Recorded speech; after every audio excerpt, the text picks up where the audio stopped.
అందరికీ నమస్కారం. ఈ ప్రజాగళం 5 కోట్ల ఆంధ్రుల గళం.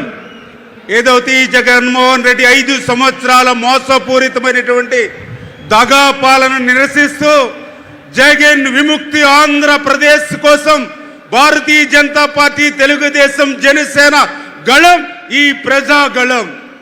ఏదైతే ఒక్క ఛాన్స్ అని ఆ రోజు అధికారం ఇస్తే ఈ రాష్ట్రానికి రాజధాని లేకుండా చేశాడు జగన్. మరొక ఛాన్స్ ఇస్తే రాష్ట్రాన్నే లేకుండా చేసేటువంటి పరిస్థితి ఏదైతే ఉందో దానికోసమే నిరసిస్తూ ఇవాళ ఈ ప్రజాగళం అని చెప్పి తెలియజేస్తూ ఉన్నా. ఒక్క ఛాన్స్ అని ఇస్తే ఆ రోజు మీరందరూ చూశారు.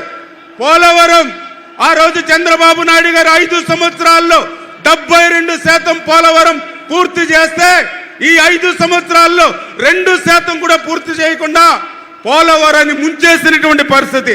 పరిశ్రమలు, పారిశ్రామికవేత్తలు పారిపోయినటువంటి పరిస్థితి. విద్య, ఉద్యోగం, ఉపాధి కుంటుపడినటువంటి పరిస్థితి. వ్యవసాయం చెయ్యలేము, పంట పండించే కంటే పంట విరామం తీసుకోవడం మేలనేటువంటి విధంగా రైతాంగం క్రాప్ హాలిడే తీసుకునేటువంటి పరిస్థితి ఈ రోజు ఈ రాష్ట్రంలో ఉంది. అందుకే 5 కోట్ల ఆంధ్రుల భవిష్యత్తు కోసం, ఆంధ్రప్రదేశ్ భవిష్యత్తు కోసం ఈ ప్రజాగళం అని చెప్పి మీ ద్వారా అందరికీ కూడా తెలియజేసుకుంటూ సెలవు తీసుకుంటున్నాం. థ్యాంక్ యూ రామానాయుడు గారికి. ఇప్పుడు రాజ్యసభ సభ్యులు, జాతీయ బీజేపీ కోర్ కమిటీ సభ్యులైనటువంటి గౌరవనీయులు జీవీఎల్ నరసింహారావు గారిని మాట్లాడవలసిందిగా కోరుతా ఉన్నాం.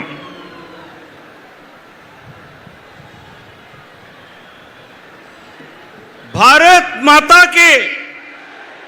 ఇప్పుడే దేశ ప్రధాని నరేంద్ర మోదీ గారు మన చిలకలూరుపేట గడ్డపై కాలు పెట్టారు. భారత్ మాతాకి. వారి దాకా మన వాయిస్ వినిపించాలి. భారత్ మాతాకి. నేను ఈ ప్రాంతంలో పుట్టి పెరిగినటువంటి వ్యక్తిని. పల్నాటి పౌరుషం, ఈ ప్రాంతం ఏ రకంగా అభివృద్ధిలో రాష్ట్రంలోనే ముందుంటుందో తెలిసిన వాడిని.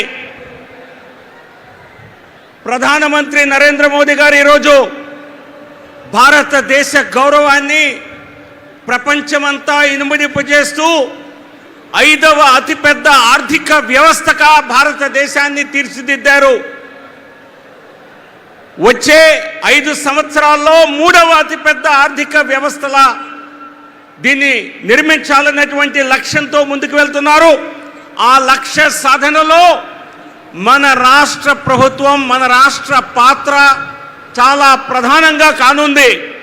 కాబట్టి ఈరోజు ఇక్కడ ఏర్పాటైనటువంటి కూటమి ఇది కేవలం రాజకీయ కూటమి కాదు, ఖచ్చితంగా ఇది రాజకీయ